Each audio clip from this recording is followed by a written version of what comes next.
Good afternoon, everyone. So today we will be talking about a very complex and still very important topic. This is called as trigeminal neuralgia. I am Dr. Khaja and I'll try to decode what trigeminal neuralgia is all about. So the content of this presentation would be under the following headings: introduction, a bit about trigeminal neuralgia, the various treatments involved, and finally the conclusion. So here you can see a person in this picture and he's trying to brush his teeth. But what you're seeing over here is a very vivid expression, an expression of someone who is having severe amount of pain. So this is a patient of trigeminal neuralgia. What happens is even simple activities like, brushing also, or even a gush of air, when it falls over the face, it can trigger a very severe, sharp, electric shock kind of a pain all throughout the face. Such severe pain it is that this disease is commonly referred to as the suicide's disease. Right. The hallmark of this disease is pain. How is the pain? It is agonizing, sharp, electric shock-like, and it is more over the face. It may be triggered by certain activities like chewing, brushing the teeth, talking, touching the face, etc. Okay, so let's understand why this happens. So this is trigeminal neuralgia. If you see, this is a schematic diagram of the face.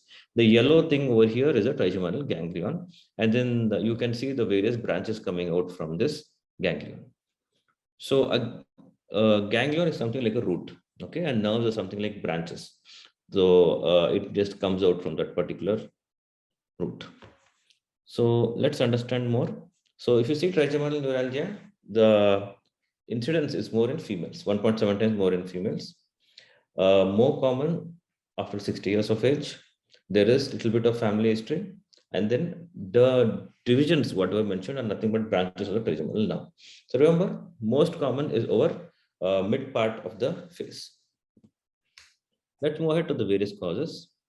Causes could be, one thing is something called as primary trigeminal neuralgia or idiopathic, for which there is no cause explainable. Other thing is something called as the secondary causes. Secondary causes include a vascular compression, that is any kind of a loop of a certain blood vessel around that particular trigeminal ganglion. Other is any tumor compressing on that particular region. Okay. So coming to the history, whenever a patient comes with trigeminal neuralgia, remember the best way to diagnose the patient is by asking the patient certain questions in the history. What are these questions? First and foremost, we have to ask whether the pain occurs in attacks, because there are certain pain-free intervals in between the two attacks of the patient. Attacks, how long do they last? Usually they last for seconds to minutes. Are the attacks over one side of the face or unilateral? Usually it is like that only. Do they occur in region of the trigeminal nerve, that is over the facial region? And are there any autonomic symptoms? Coming to the characteristics of this kind of pain, as I said, it is over one side of the face, sharp, sudden, stabbing type. Along the trigeminal nerve is the area. There's something called allodynia or hyperalgesia, or increased sensitivity, increased sensation around that particular region. As I said, diagnosis is by just asking the patient questions from clinical history. And females, it is more common, and above 40 to 50 years of age, more incidence is seen. Now, let's come to a comparison, because over the face, there can be any other kinds of pains also, right? Not every facial pain, not every pain of the face is trigeminal neuralgia. So how do we differentiate it? As I said, firstly, in trigeminal neuralgia, the pain comes in attacks. It is sudden. There is certain pain-free intervals, whereas other facial pains can be constant. This one, other facial pains can be dull, cramping, or aching type. They can be present over other parts of the face, not only over the mid face or over the eye or over the jaw region. And they can be present bilateral, both sides of the face. A certain trigger areas. Triggers, as I said, chewing or brushing or gush of air, etc. Okay. So this is, you can see over the face. This is V1, or the ophthalmic nerve, that is one of the branches of the trigeminal nerve. If this nerve there is compression, or here the pain can come. The yellow is the maxillary nerve, more common area to be involved in pain. Last pink one is the mandibular nerve. Right. So moving ahead, let's have a look at various treatments. As I said, most of these patients suffer in silence, and whenever they are brought to the site of a pain management specialist, most of the time they have gone to other doctors and they have tried all forms of treatments, but still they have not got any kind of a relief. Usually these patients are seen visiting dental surgeon, etc. Because the pain, as I said, it's more over the jaw. So many of the patients get tooth extractions done to see if any pain is getting relief, but it doesn't relieve because the pathology, the cause of the pain is totally different. So if you come to the treatment per se, medications are used. There's a certain medication called as carbamazepine, which is the drug of choice in trigeminal neuralgia. Usually, this kind of medications can help the patient to help decrease the pain. There are certain other medications also, like gabapentin, phenytoin, baclofen, etc. These are all medications targeting the nerves because remember, why is this pain so bad? Because it's a pain coming out from a nerve. It's a neuralgia. Neuralgia means pain coming out from a nerve. Other treatments are also there. Something called as RF or radiofrequency ablation and glycerol, balloon compression, etc. And finally, surgery. So remember, whenever trigeminal neuralgia comes in younger individuals, right? 30s, individuals in their 30s, usually the cause is a vascular loop. So surgery is what is best if it comes in younger age group. If it comes in a bit older, 50, 60, then other forms of treatment like conservative management medications or interventions like radiofrequency ablation or balloon compression or water better. So over here you can see in this diagram, you see the trigeminal ganglion over there. Again, you have the ophthalmic, maxillary, and mandibular nerves in the various branches. You can see where all they're going and supplying over the eye, midface, right, cheek region, and then the jaw region. So this is the ganglion or the Caesarean ganglion. This is under dissection where you are seeing, right, and various branches also can be seen. So let's come to the various treatments. As a pain management specialist, how do we treat this kind of patients is by doing the blocks. These are nerve blocks. So usually we do a diagnostic block and also a radiofrequency ablation, right? So you can see over here the needle entry points, etc. So this is a skull. You can see over here where the needle is going and where it is reaching. If you're seeing, it is quite close to the brain region. So we utilize an X-ray machine, right? And under X-ray machine, we are going to do the procedure. So this is how it looks. Okay, we visualize a certain foramen ovale over here, put the needle through it, and then go and reach close to the brain. This you are seeing over here is the lateral image, the needle going in close to the brain, that is into the ganglion. Now, radiofrequency ablation, I was telling, is one of the treatments, is what is advocated for such patients, right? So before doing radiofrequency ablation, you have to understand certain things. Radiofrequency ablation is a novel technique wherein the needle is taken and placed close to the site where there is maximum pain. A heat energy is created and which helps in ablating or blocking nerve signals from that particular region. The region over here is the trigeminal ganglion or the Caesarean ganglion. So what we do once we have placed the needle close to that using an X-ray machine, we're going to do certain stimulations. Stimulations are nothing but sensory and motor stimulations, wherein we are passing little amount of current through the needle, which is going to be close to the nerve, and then the body is going to react to it. For example, sensory testing, there's going to be some little amount of sensations or electric shock like along the divisions of the trigeminal nerve. This is the sensory stimulation. And motor is going to be the contractions of the muscles. So these importance, why are we doing this? The importance of all this is that we are going to be close to the trigeminal nerve. So the sensory testing is done at 50 hertz, 0.3 to 1 volts, and there's going to be paresthesia along the desired nerve roots. Motor testing contraction occurs at 2 hertz, 0.5 to 2 volts is the voltage current, and the mandibular nerve masseter contraction is going to be seen.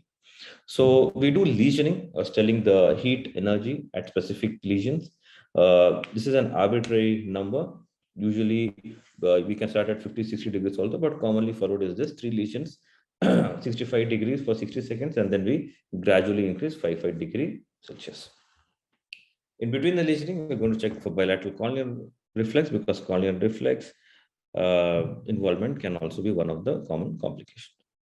So balloon compression, this is another novel technique which is done especially if the ophthalmic division of the trigeminal nerve, that is around the eye region, if the patient is having pain, we're going to do this technique. So we introduce a 14 gauge 10 centimeter needle close to the foramen ovale, and then once we've reached the foramen ovale through the needle, we're going to pass the for French Fogarty catheter through the needle into the foramen. We're going to inflate the balloon with a contrast for about 60 seconds or more, and always watch for hypertension and bradycardia, which is quite common in this procedure. So here you're seeing the black pear-shaped structure is nothing but the balloon which is being inflated. Let's have a look at the complications now. Most important complications is loss of corneal reflex, highest with the radio frequency. As you can see the percentages over here, and then glycerol, balloon compression come in the lower order. Motor deficit, also quite common, highest 66%, but it is seen more with balloon compression. RF is 24% and glycerol injection is 1.7%. Other things are injury to the neighboring important arteries like carotid artery, etc. Retrobulbar, cheek hematoma, cheek numbness is also a very common complication. Meningitis or infections or the other complications. So what are the advantages of the radiofrequency lesioning? As I said, it's more common above 50-60 years of age group, this kind of disease, and this RF ablation technique gives high pain relief rate, lower relapse rates, and a high degree of effective pain relief. So over here, you can see I'm doing the radiofrequency ablation to one of a patient. This patient came to us during the first wave of COVID-19, wherein, I mean, all hospitals were only open for emergencies.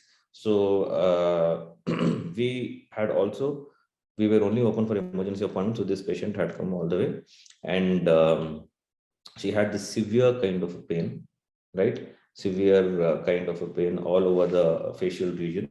She was suffering from trigeminal neuralgia, had exhausted trying various kinds of treatment modalities, but did not get much of a pain relief.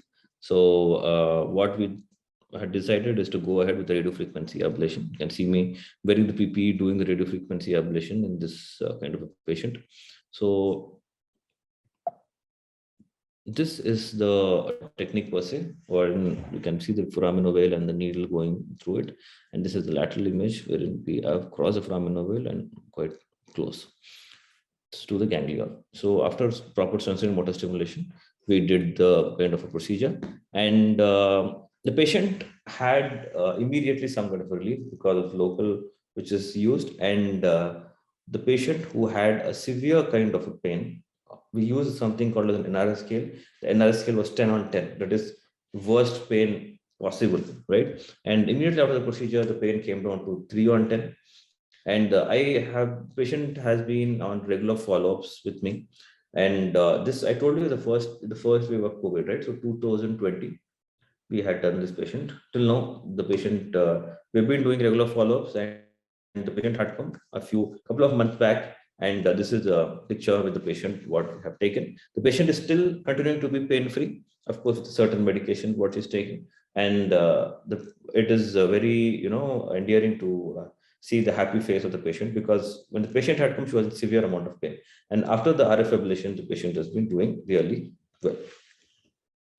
Well, to conclude, I would say that trigeminal neuralgia is one of the most painful conditions known to mankind. It's also referred to as a suicide disease, characterized by sharp electric shock-like pain all over the face, jaw, teeth, and gums. Radiofrequency ablation is a novel technique which utilizes high-frequency heat energy to target the trigeminal nerve, destroying its ability to transmit pain signals to the brain. Remember, the patients suffering from these kind of problems need not any longer suffer in silence, and there is definitely a solution for them, a treatment modality for them, which can help them also lead a peaceful and pain-free life. Thank you very much for your patient hearing. I hereby conclude my presentation.